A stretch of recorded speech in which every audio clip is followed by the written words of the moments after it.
libros, autores y demás actores del mundo literario. El día de hoy los invitamos a un capítulo que hemos pensado en homenaje a una muerte de un escritor, de un novelista que a todos, bueno, a mí por lo menos me tomó por sorpresa y que ocurrió el 11 de septiembre del 2022, hace apenas 10 días, en relación a hoy que estamos grabando.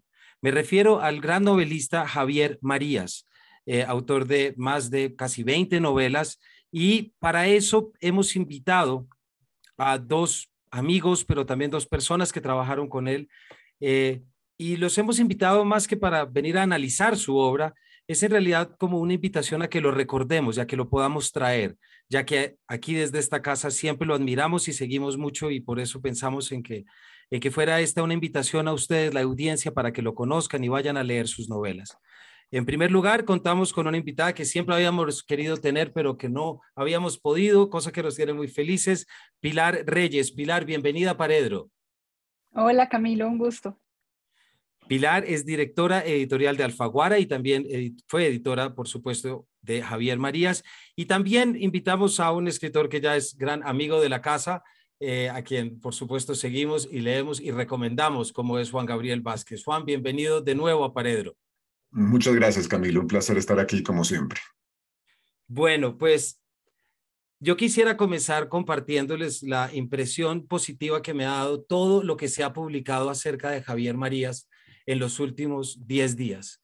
La cantidad de artículos que han salido de escritores refiriéndose a lo que supone esta muerte, recuperando, recomendando libros, escribiendo guías de lectura, pero también lectores que se declararon desde ese 11 de septiembre en redes como huérfanos, pensando que ya no tienen que leer, como si hubieran quedado prácticamente a la deriva y hubieran perdido una voz tutelar, cosa que todos reconocemos como ese narrador que siempre estaba debajo de las novelas. Entonces quisiera comenzar preguntándoles por eso que ha supuesto esta muerte, por qué ha sido tan importante, por qué ha sido tan sonada y por qué la debemos detenernos para entenderla.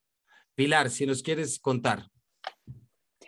Bueno, para mí Javier Marías era quizás un tótem en su generación. Creo que era un escritor muy original en sus temas, en sus intereses, en el tipo de autores que admiraba y que quería emular, eh, y en un tipo de escritor o en un que para la literatura española contemporánea creo que era una rara avis, digamos. Creo que era un escritor que logró, siendo literariamente muy exigente, logró tener muchísimos lectores, o sea, combinaba la fuerza de una literatura, no voy a decir difícil porque no lo era, pero sí exigente en su universo, él entendía la novela como un instrumento para pensar. Y creo que eso, todo era una exploración sobre ideas en ese sentido, y eran ideas complejas, digamos, sobre la realidad, sobre las relaciones amorosas o las relaciones sociales, las relaciones con la historia, las relaciones con el pasado. Eh, Creo que en ese sentido tenía como una ventaja que creo que es parte del duelo que está haciendo hoy la lengua española, digamos. Era un escritor complejo, era un escritor, eh, digamos, con indagaciones muy, muy particulares que logró tener muchísimos lectores, y eso no es habitual. Eh, Logró un reconocimiento, quizás el escritor en español hoy más conocido en el mundo, digamos, de la crítica internacional y como referente de la literatura en español. Yo creo que Javier Marías ya era un referente para la literatura. Obviamente representó a la lengua española con muchísima fuerza, pero ya era un referente para la literatura internacional. Y creo que en ese sentido, pues la lengua pierde aún, yo creo ahí sí, si el premio Nobel significa cosas, que yo creo que sí, a su candidato más firme a ganar el premio Nobel. Y eso no lo digo solo por digamos, lo digo para explicar qué envergadura de escritor hemos perdido, ¿no? Siendo el premio Nobel para mí, pues sí, un lugar que consagra o por lo menos reconoce un estatus intelectual y artístico de primer orden. y yo sí creo que hemos perdido al candidato primero de la lengua española para ganar. Juan. Bueno, yo creo, Camilo, por supuesto, siempre que muere un gran escritor, un escritor de la talla de Marías, hay una profunda sensación de pérdida, pero creo que no en todos los casos es igual.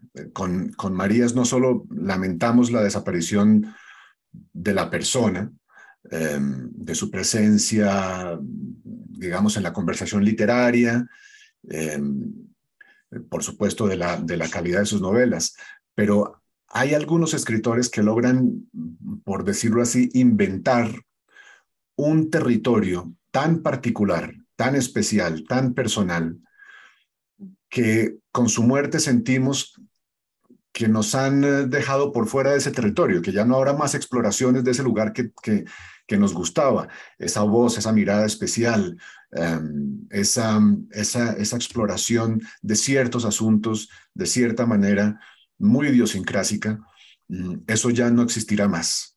Es decir, ya no habrá más viajes a ese territorio. Y eso es lo que echamos de menos.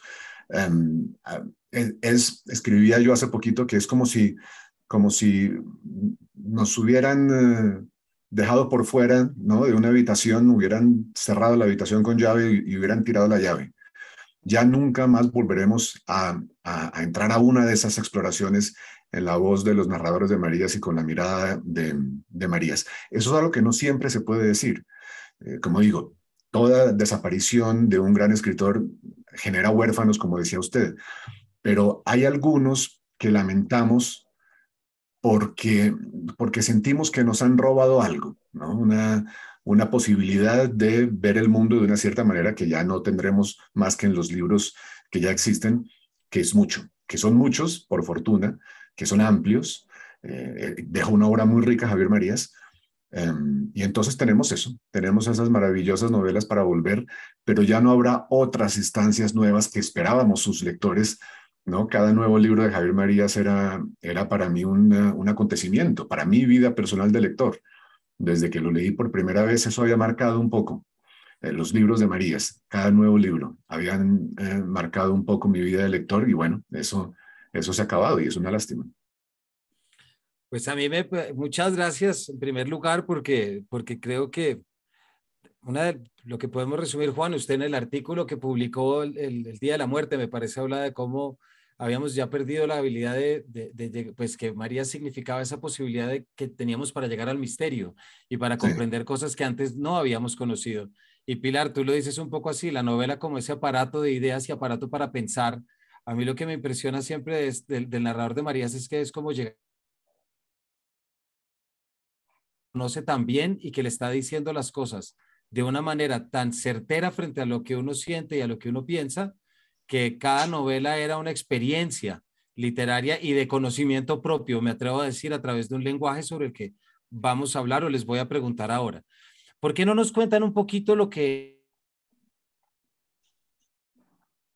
Pilar, qué suponía trabajar, ser la editora de Javier Marías? Yo le oí en una entrevista, claro, nos hemos dedicado a revisar entrevistas y le preguntaban a él, ¿qué opinas qué esperas de la reacción del público de tus novelas? Y él dice, no, yo tengo a 6 o 7 personas, que si les gusta a ellos, ya lo demás me tiene sin cuidado. Y estoy seguro que tú eras una de esas 6 o 7 personas. ¿Cómo era recibir una primera novela de Marías y trabajar un texto con él? ¿O se trabajaba? ¿Cómo se hacía? Bueno, era una experiencia magnífica porque primero lo conté en la pequeña nota que escribí para El País. Javier nunca me daba datos de qué estaba escribiendo en el proceso de escritura. Él decía cada vez que terminaba un libro que no sabía si habría uno siguiente, ¿no? Era algo que usaba. Siempre lo Y yo al decía, principio, siempre decía lo mismo. siempre.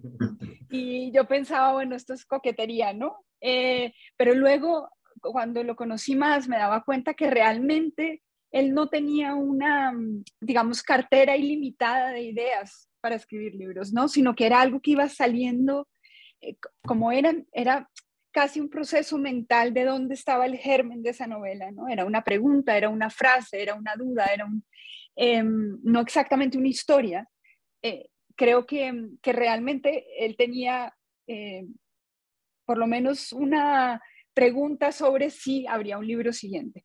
Entonces, él decía, como es así, no tengo idea si va a haber un libro siguiente. También tenía la sensación de que los procesos de escritura eran muy anárquicos, muy arbitrarios, que cuando iba a empezar a escribirse ese libro, ¿no? Porque esa primera frase que le daría pie para seguir una historia, ¿cuándo surgía? Y él creía que eso era algo como muy poco regulado en su proceso creativo. Y yo le decía que eso era mentira. Él, por lo menos en los 12 años de trabajo conmigo, tuvo un proceso creativo muy pautado. Él se tardaba 3 años escribiendo una novela. Y en general, los ritmos eran de escritura, porque él lo que sí me iba contando era cuántas páginas iba escribiendo. Él hacía unas listas, conservó algunas maravillosas de, no sé, ponía enero, o sea, ponía el día de arranque de un libro, 14 de marzo del 2018. Y luego iba poniendo, a partir de esa fecha, cuántas páginas iba escribiendo mes a mes, cuántos días de escritura activa tenía en ese mes y cuántas páginas había escrito en ese mes. Iba llevando una especie de cuantofrenia de ese proceso. Y esa era la noticia que yo iba teniendo en el proceso de escritura. Nunca nada argumental, nada. Me iba dando de pronto algunos datos. Aparecen personajes que ya estuvieron en algún libro mío. Estoy narrando con una voz femenina que no usaba desde un cuento en tal. Ese tipo de datos, pero de resto era como armar una cosa que era pura, era muy difícil, digamos, deducir qué era lo que estaba trabajando con esa mínima información. Eso cambió un poco para mí, o para su trabajo conmigo, con Thomas Nevinson, porque hizo algo que no había hecho jamás, y él tenía ya escritas, no sé, 100 páginas o algo así, y un día fuimos a cenar, luego fuimos a su casa y me dijo, te quiero leer el arranque. Y nos sentamos y me leyó el arranque de Thomas Nevinson, que fue además muy emocionante porque oírlo de su voz, para mí, que luego hablaremos de eso, supongo, pero esa estructura de frases tan literaria, tan larga, para mí, lo que produce es justo una relación con la oralidad muy fuerte. O sea, son frases para mí, parecen muy literarias y muy para ser escritas, tantas frases subordinadas, y para mí lo maravilloso de esas frases es cómo suenan cuando las lees en voz alta. Están como escritas para ser dichas. Y oírlo en su voz, pues para mí fue una emoción enorme, tanto que él se negó a hacer promoción desde hace un par de libros, no le gustaba nada ese proceso, no, sufría muchísimo con él. Pero lo que sí le pedí es que leyera en voz alta el inicio de Thomas Nevinson, y bueno, por ahí están las redes nuestras, porque esa experiencia para mí fue muy, muy emocionante. Él tenía una voz muy abierta, muy, muy particular, era alguien con una precisión verbal a la hora de expresarse oralmente que era como por escrito, muy asombroso, ¿no? Entonces ese fue un proceso muy, muy bonito. Cuando yo recibía un manuscrito, Javier hacía algo muy solemne en ese momento, mandaba un mensaje y dice, terminé una novela. Entonces era toda una llamada y una celebración, y quedábamos para que me la entregara o una hora precisa en que esto me llegaría. Y Javier Marías escribía a máquina. Entonces recibíamos realmente un mecanoscrito fotocopiado por una sola cara, y entonces esto era un cartapacio así enorme. Y ya en Berta Isla, pero sobre todo en Thomas Nevinson, quitó, y también en Así empieza lo malo, quitó algunas cosas en la versión final, entonces el mecanoscrito tiene indicaciones suyas a mano, que eso no era tan usual en otros libros. Aquí hizo correcciones un poco más sobre el original. Y luego el proceso bueno, él esperaba mucho esa primera lectura, conversábamos muchísimo, estaba muy seguro de lo que había hecho, pero al mismo tiempo también sentía como que le interesaba el comentario, digamos. él siempre me decía, bueno, ¿qué va a decir mi editor? Que le gusta mucho, ¿no?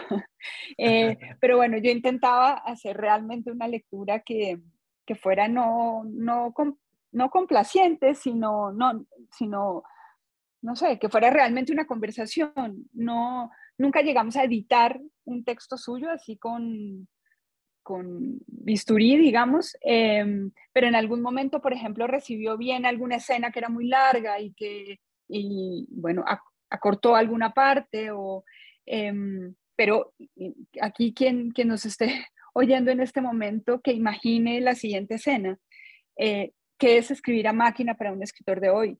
Javier pasaba una página hasta 4 y 5 veces.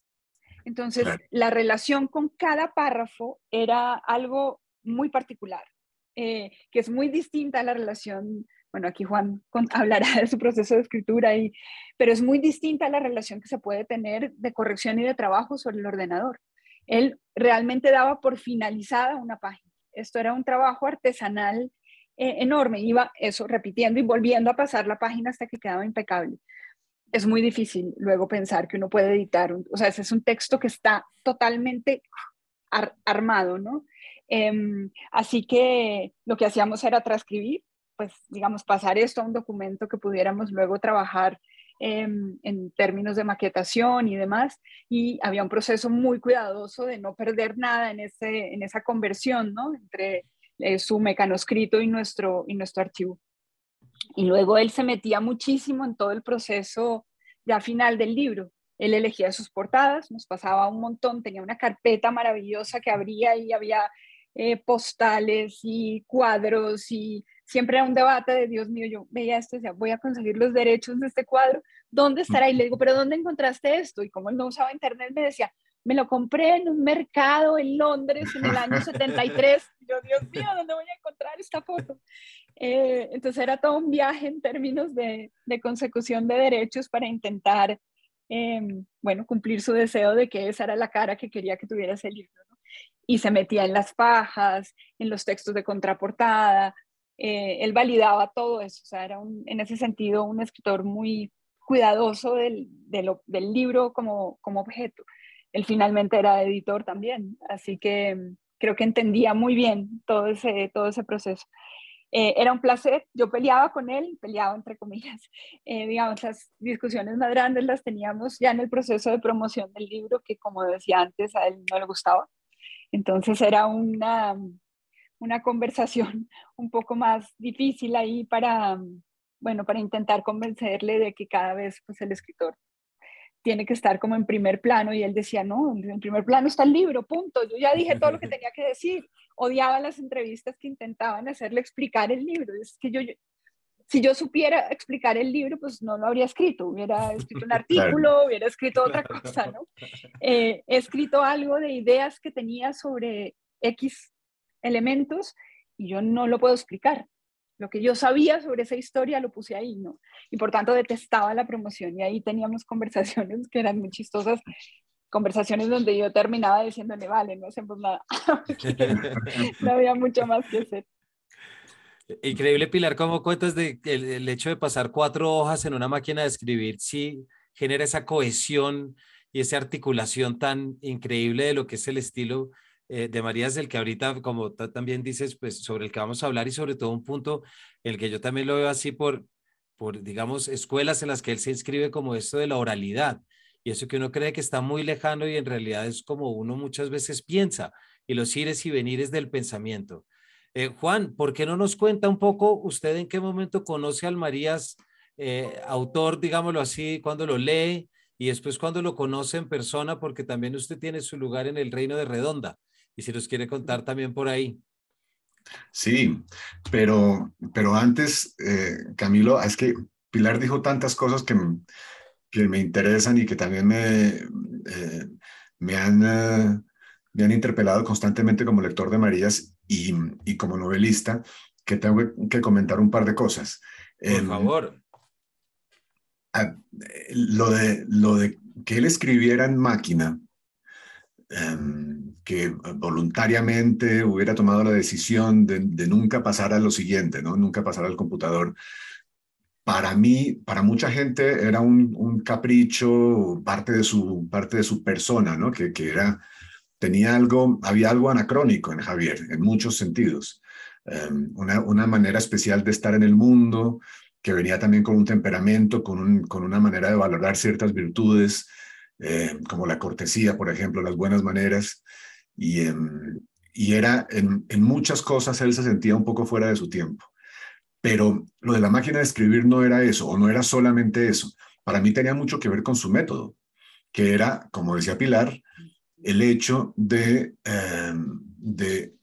ir, hay dos aspectos en eso. Primero, ir descubriendo la historia a medida que la escribe y prohibiéndose el volver atrás para corregir lo que ha hecho antes. Eso a él le importaba muchísimo, porque decía que él trataba en literatura de respetar los principios de la vida. Uno no puede terminar un día vivido y decir voy a echar para atrás y corregir lo que pasó este día. Entonces él tomaba las decisiones sobre lo que iba escribiendo, tomando como base lo que ya había escrito, que era inamovible. Era una especie de prohibición eh, que le imponía su método. Él no cambiaba lo que ya estaba y más bien construía sobre eso, como justamente uno hace en la vida. E iba descubriendo lo que pasaba en la novela. Por eso no le podía nunca decir a Pilar, nunca le podía hablar de la trama ni de los personajes, no, porque no lo sabía él mismo. Eh, y yo entiendo muy bien eso. Si le hablaba de lo que ya había escrito, igual eso de alguna manera condicionaba lo que venía en el futuro y ese riesgo no se podía correr. Tenía muchas metáforas para explicar esto. Le gustaba mucho una idea de Faulkner que comparaba la escritura con encender un fósforo en un campo oscuro. Dice la metáfora que uno enciende el fósforo en un campo oscuro y no lo ilumina por completo, no se puede ver todo, desde luego, un fósforo es muy pequeño, pero sí sirve para darse uno cuenta de la magnitud de la oscuridad, ¿no? De cuánto es lo que no se ve a partir de lo poquito que se ve alrededor de esa luz pequeña. Y también le gustaba mucho, y es una metáfora que yo he citado hasta cansarme porque es muy elocuente, dividir a los escritores en dos tipos, los que escriben con mapa y los que escriben con brújula. Entonces, los que escriben con mapa son los que saben exactamente cómo es el camino, qué se van a encontrar en qué momento, dónde están los puentes y dónde están los ríos y dónde están las circunvalaciones y dónde están las montañas y cómo se hace para llegar al final del camino. Y en cambio, los que escriben con brújula saben que van hacia el norte, pero nada más. No tienen ni la menor idea de lo que se van a encontrar. Y él, desde luego, era un escritor con brújula. Lo llamaba errar con brújula. Era la expresión que usó en alguno de sus ensayos de los años 90. Y esa idea de la novela como exploración de territorios desconocidos remite también a los autores que le gustaban. Los autores importantes para él eran Joseph Conrad, que es una pasión que compartíamos. Él tradujo un libro de Conrad que se llama El espejo del mar. Yo traduje El corazón de las tinieblas y cuando él se enteró me dijo, no puedo creer que te hayas atrevido a eso, más o menos como regañándome por descarado. Y luego autores como Henry James o como Proust, en los que uno sentía que las frases eran sinuosas y eran largas y contenían muchas cosas porque iban lentamente averiguando algo. No contaba Marías en sus novelas lo sabido. Tiene una frase en otro de sus ensayos de los años 90, una frase que dice que la literatura que le gusta no es la que cuenta lo sabido, sino lo que es sabido y a la vez ignorado. Es decir, cuenta para saber. En una entrevista que hicimos en el 2010, esa entrevista para Letras Libres que hemos comentado varias veces, Camilo, él me decía que para él la literatura no era como podía ser para otras personas, por ejemplo, para mí, no era una forma de conocimiento, sino de reconocimiento. Decía Marías que la literatura es una manera de saber que se sabe lo que no se sabía que se sabía.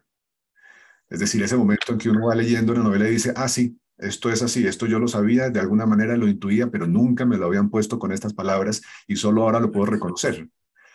Um, y el otro aspecto del método de la máquina de escribir, que lo obligaba entonces, como decía Pilar, a corregir cada página hasta darla por buena, él lo explicaba, o así me lo explicó a mí en esa conversación, en términos, en términos análogos al oficio del traductor.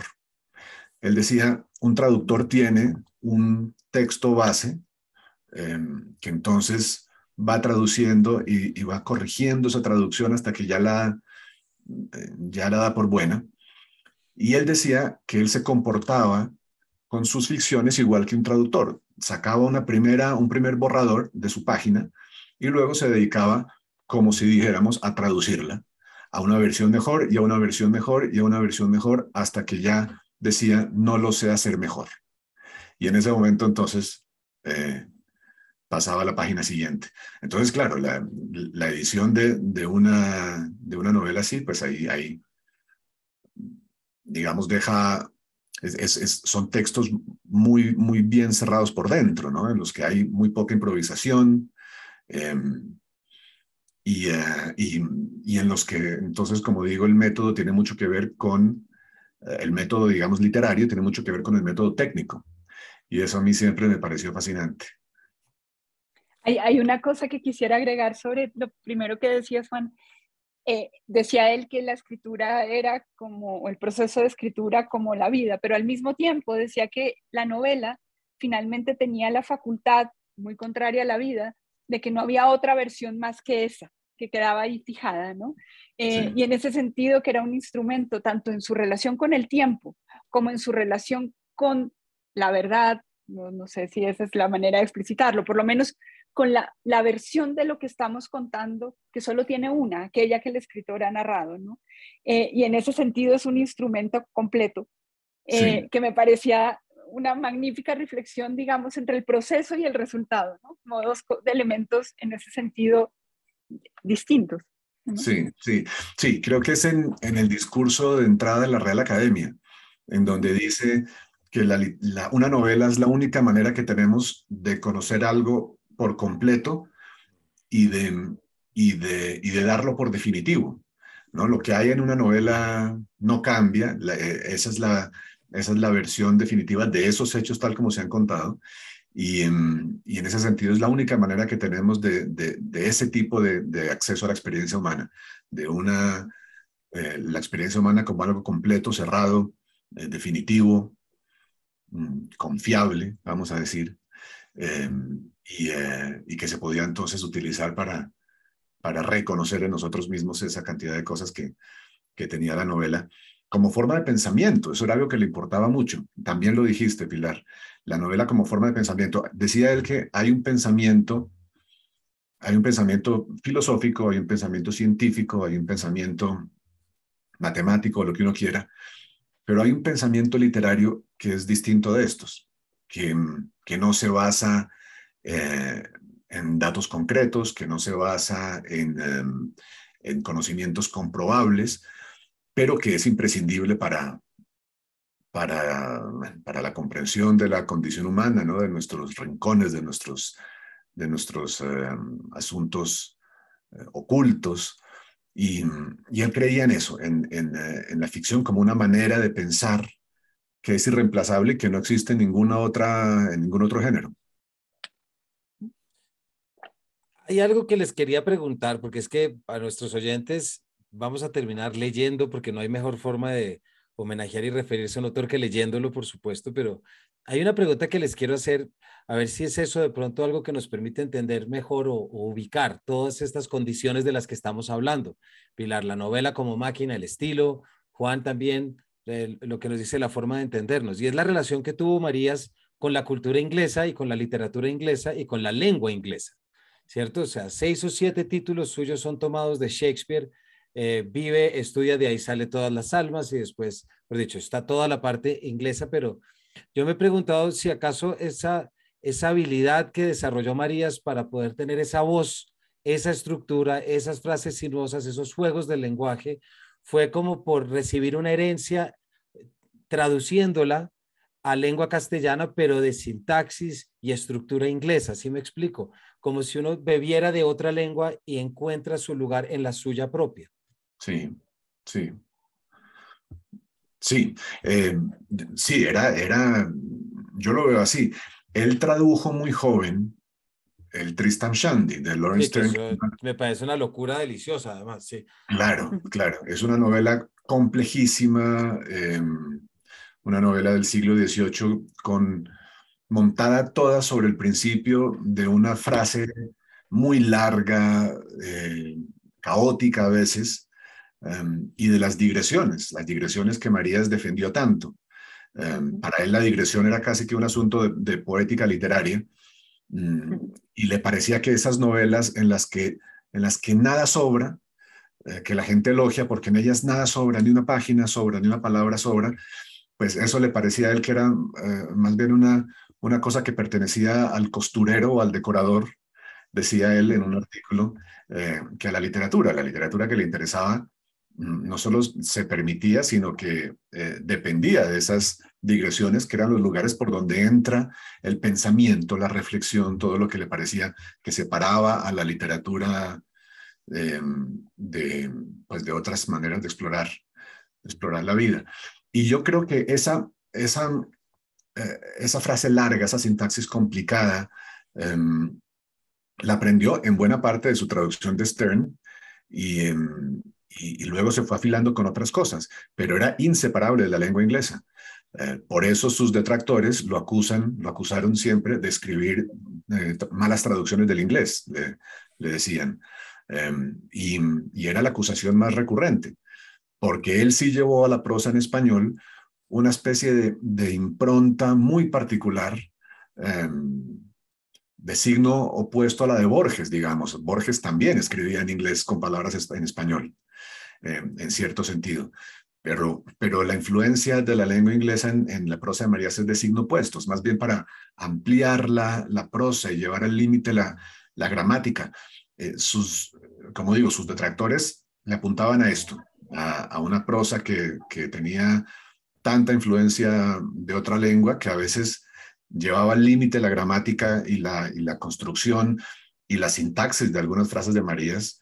Yo agradezco a los dioses no ser el traductor de eso a ninguna lengua, porque eso tiene que ser un dolor de cabeza, sobre todo por el miedo de perder sus virtudes. Una de ellas era el oído.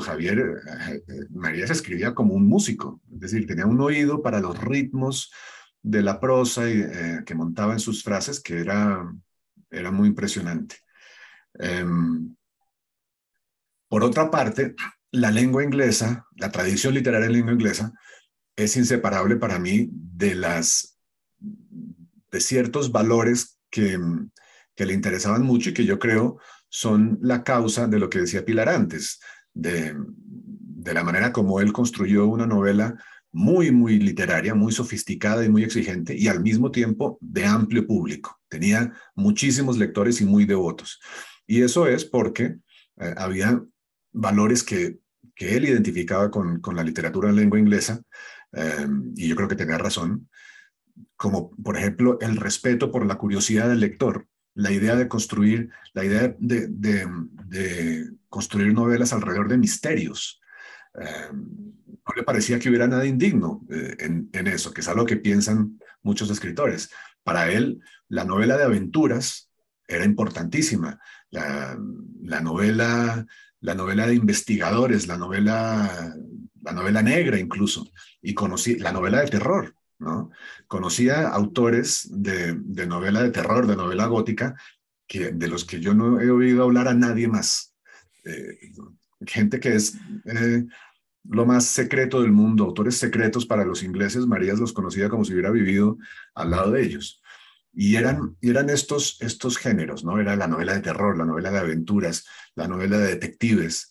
El cariño que él le tenía a Sherlock Holmes, pues es una cosa impresionante. Y, y todo esto se filtraba en sus novelas. que giran alrededor de misterios, de secretos. Hay que descubrir cosas. Lo que pasa es que están empaquetadas en formas literarias de una sofisticación altísima. Y, y por eso puede que lo perdamos de vista, pero yo creo que eso es lo que sentimos los lectores, es también esa idea de estar en busca de una revelación, de un misterio, estar embarcados en una aventura, que es una aventura de la mente, es una aventura de las ideas, es una aventura de emociones abiertas con bisturí, pero sigue siendo una aventura y eso es lo que apreciamos. Gracias, Juan. Pilar, no sé si quieras complementar algo de esto antes de ponernos a leer. Una pequeña cosa, diría que es absolutamente cierto todo lo que ha dicho Juan, pero que al mismo tiempo creo fue un escritor supremamente ligado a la lengua española. Quiero decir, Marías tomó el lenguaje y lo hizo totalmente suyo. O sea, uno lee una novela de Marías y es el idioma de Marías. Es algo muy, digamos, muy llamativo, que no es solo un elemento de estilo, es un elemento también de gramática. Esa composición de frases hacía que tanto en sentido como en musicalidad las palabras sonaran muy a su manera. E incluso cuando uno lo oye hablar en las entrevistas y luego lee sus textos, había una manera de componer el lenguaje muy particular. Y creo que eso, que supongo que es la aspiración de... Es muy obvio en los poetas, pero yo creo que también en los narradores, que es tener un lenguaje propio. Creo que Marías de alguna manera inventó un castellano suyo. Sí. Recuerdo una vez en que le pregunté en una conversación que para mí, bueno, quizás es uno de los grandes privilegios que he tenido en este oficio. Cuando Alfaguara cumplió 50 años, yo, para celebrarlo, hicimos una conversación donde estaban Arturo Pérez Reverte, Mario Vargas Llosa y Javier Marías, y yo empecé esa conversación diciendo que es como si uno pudiera sentar a la mesa a Dumas, a Flaubert y a Proust. Y aquí la comparación no era exagerada. En sus universos hay algo que los puede relacionar a esos tres escritores, Sí. ¿no? Y hablar sobre su proceso de escritura y tal. Y una de las preguntas era cuál palabra del español les gustaba especialmente. Y Javier contestó algo que me encantó. Él dijo, a mí me gusta la palabra emulación, porque es un ejercicio con el cual yo mismo empecé a escribir. Bueno, y cuenta allí que él quería parecerse a los escritores que le gustaban y en ese sentido empezó como a sentir que podía hacer algo que él podía ejercer y quería imitar y esa idea de imitación, por ejemplo, que en sus novelas es una obsesión, que tiene que ver con la idea de traducción, de cómo llevas una lengua a otra, de qué dices, de que si trampeas o no, si mientes, si todo ese juego, o sea, una palabra como emulación, como imitación. Yo creo que son conceptos que usamos normalmente, pero que en el universo de Marías empiezan a cargarse de un sentido. Es decir, detrás de la palabra emulación, o detrás de la palabra imitación, o detrás de la palabra contar, en el universo mariano, creo que hay toda una carga de sentido, toda una semántica, una sintaxis que es mucho más que lo que conocemos de ese término. Quiero decir con todo este rollo que Javier Marías también fue un gran escritor de la lengua española y le importaba muchísimo la lengua en la que estaba escribiendo y cómo podía coger esos términos y llevarlos a otra expresión, ¿no? Y creo que ese fue un ejercicio que desde los dominios del lobo emprendió, siendo su libro más anglosajón en términos, digamos, de historia, y que creo que logró con enorme éxito. Cualquiera que abra y lea un primer párrafo y no le dice de quién es este párrafo, yo creo que alguien que tenga más o menos una cultura literaria no tiene duda, iba a decir, es un párrafo de Javier Marías. Pilar, muchísimas gracias.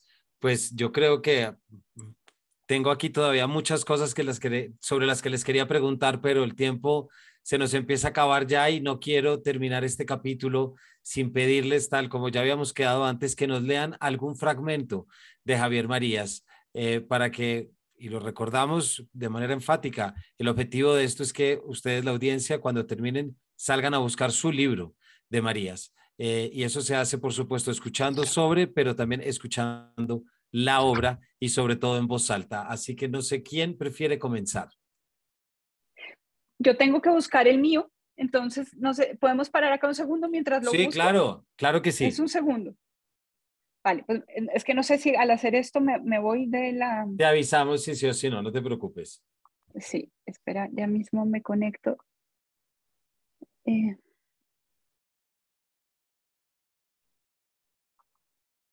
bueno, si Juan va a leer, si Juan va a leer Tu rostro mañana, voy a leer el primer párrafo de Corazón tan blanco.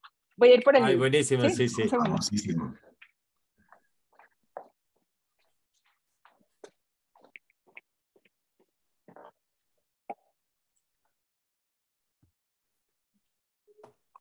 No, podríamos seguir horas. No, Horas. pues es que yo quería preguntarles de Bennett y de todo el alto estilo y la manera como María escoge como Corazón esa tan blanco. Ay, escritura préstame esto. de Bennett, pero sí, podríamos estar, bueno, podemos hacer, inventarnos algo después.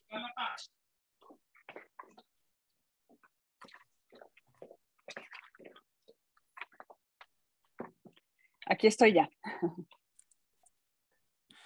Perfecto, entonces, Nata, aquí retomamos, voy a volver a decir la frase. Así que no sé quién quiere comenzar a leer de primero. Pilar. Bueno, muy bien. Yo me voy a atrever con algo muy icónico, muy conocido, que es el primer párrafo. Lo que pasa es que es un párrafo que tiene muchísimas páginas, así que voy a parar en un momento. Eh, en realidad es un párrafo que es todo el primer capítulo, pero nada, voy a leer hasta que tenga como una unidad de sentido. Voy a leer el primer párrafo de Corazón tan blanco. Y dice: no he querido saber, pero he sabido que una de las niñas, cuando ya no era niña y no hacía mucho que había regresado de su viaje de bodas, entró en el cuarto de baño, se puso frente al espejo, se abrió la blusa, se quitó el sostén y se buscó el corazón con la punta de la pistola de su propio padre, que estaba en el comedor con parte de la familia y 3 invitados. Cuando se oyó la detonación, unos 5 minutos después de que la niña hubiera abandonado la mesa, el padre no se levantó enseguida, sino que se quedó durante algunos segundos paralizado con la boca llena, sin atreverse a masticar ni a tragar, ni menos aún a devolver el bocado al plato. Y cuando por fin se alzó y corrió hacia el cuarto de baño, los que lo siguieron vieron cómo, mientras descubría el cuerpo ensangrentado de su hija y se echaba las manos a la cabeza, iba pasando el bocado de carne de un lado a otro de la boca sin saber todavía qué hacer con él. Llevaba una servilleta en la mano y no la soltó hasta que al cabo de un rato reparó en el sostén tirado sobre el bidet y entonces lo descubrió con el paño que tenía a mano o que tenía en la mano y sus labios habían manchado, como si le diera más vergüenza la visión de la prenda íntima que la del cuerpo derribado y semidesnudo con el que la prenda había estado en contacto hasta hacía muy poco. El cuerpo sentado a la mesa o alejándose por el pasillo o también de pie.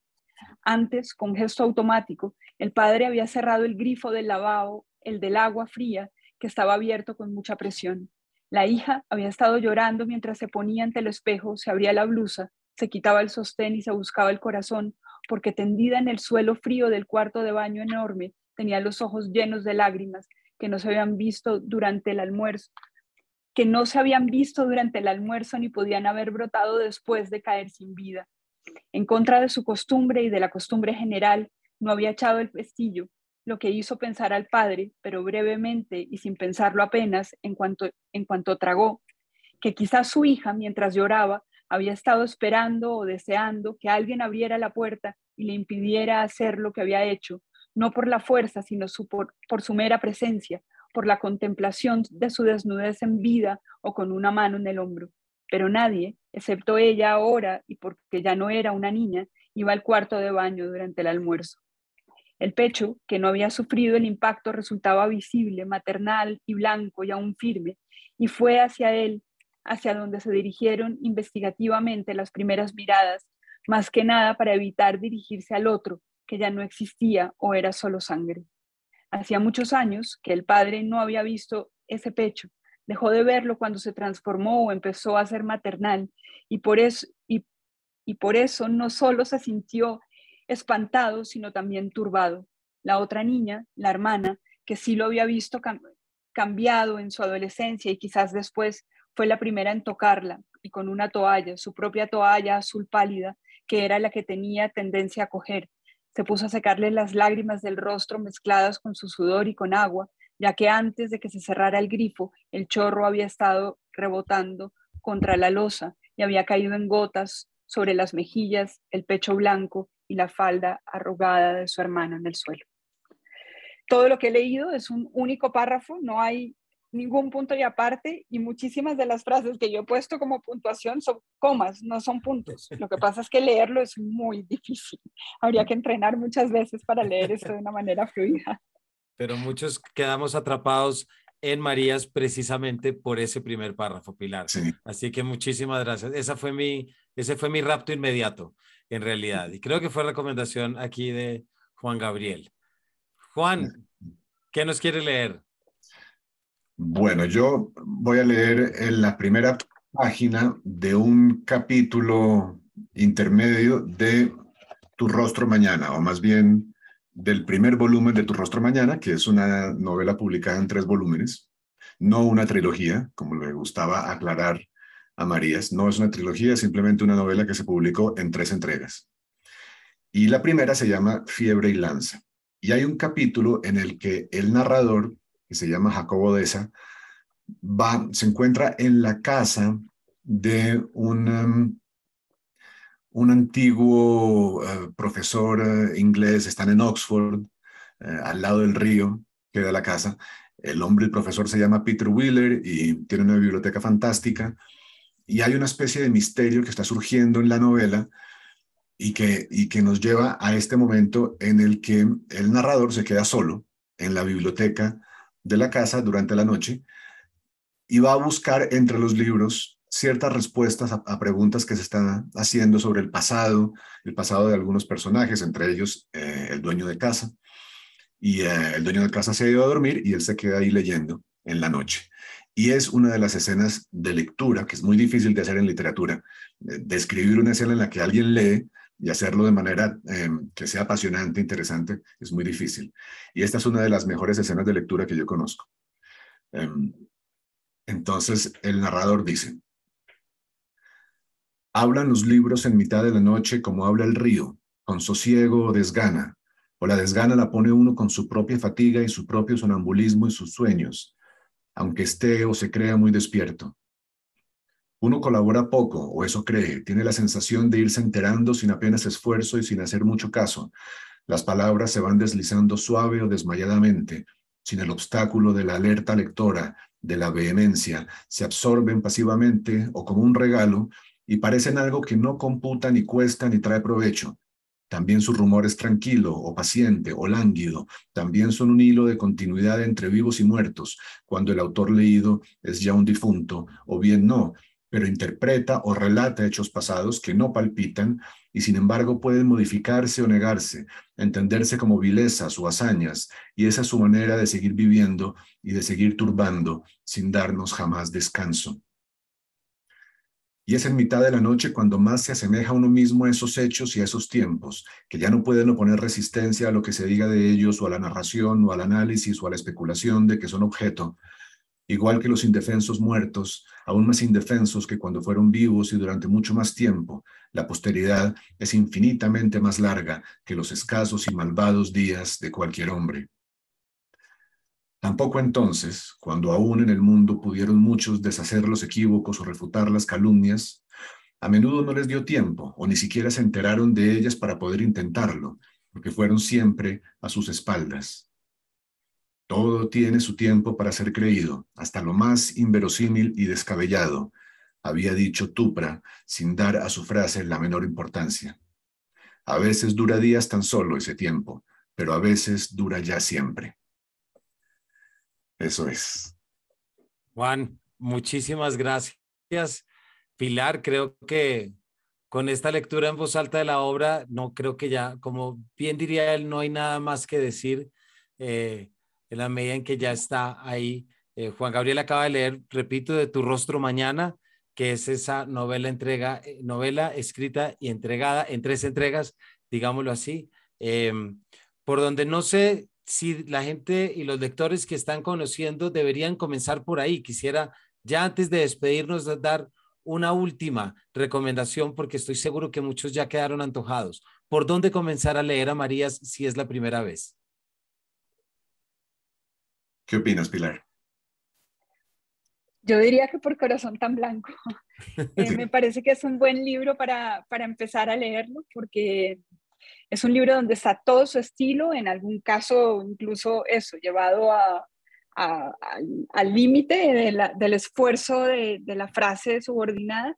Eh, pero también es un libro con una historia como muy condensada, ¿no? Creo que es una buena, tiene un tamaño también, digamos, más acotado que otros libros de Javier. Son unas 370 páginas y, y bueno, finalmente fue el libro con el que se consagró. Fue el libro que en su traducción al alemán despertó furor. En el fondo también entiendo perfectamente por qué en Alemania o su literatura tenía ese impacto tan grande. Y además tiene que ver con Cuba, alguna parte de la historia, así que creo que los lectores de este lado del Atlántico eran aún Marías, bueno, eso tiene que ver con su pasado familiar, viniendo a este lado del mundo. Así que, bueno, recomendaría empezar por Corazón tan Blanco. Sí, sí, yo estoy de acuerdo, yo estoy de acuerdo. Corazón tan Blanco eh, es, une esa voz de la que quedamos inmediatamente prendados, pero también puede ser una de las novelas más ricas de Marías en términos de trama.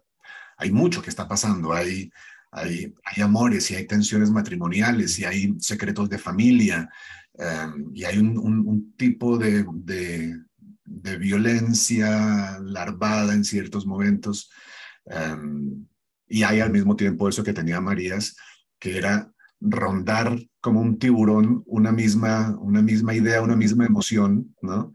Darle vueltas y vueltas y vueltas hasta desnudarla, o hasta iluminar cada recoveco de esa emoción o de esa idea, que son las cosas que después acabamos buscando.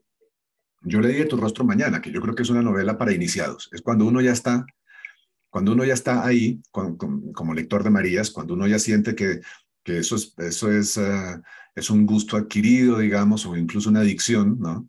Ahí Tu rostro mañana eh, entra muy bien, pero es de alguna manera una hipertrofia de los rasgos de Marías. Y entonces yo recomendaría entrar por otras partes. La última vez que lo vi, ¿te acuerdas, Pilar? Me dijo que su novela favorita en muchos sentidos era Todas las almas, que es, um, es, yo creo, la segunda en la que ya está encontrando su voz. La primera es El hombre sentimental, son novelas de los años 80, y la segunda y la siguiente es Todas las almas, que es el ambiente de Oxford. Ya es una frase que se acerca más a la de Corazón tan Blanco, y son también inquietudes que tienen que ver pues, con la curiosidad que le producen los otros seres humanos y sus vidas secretas, y lo misteriosos que son.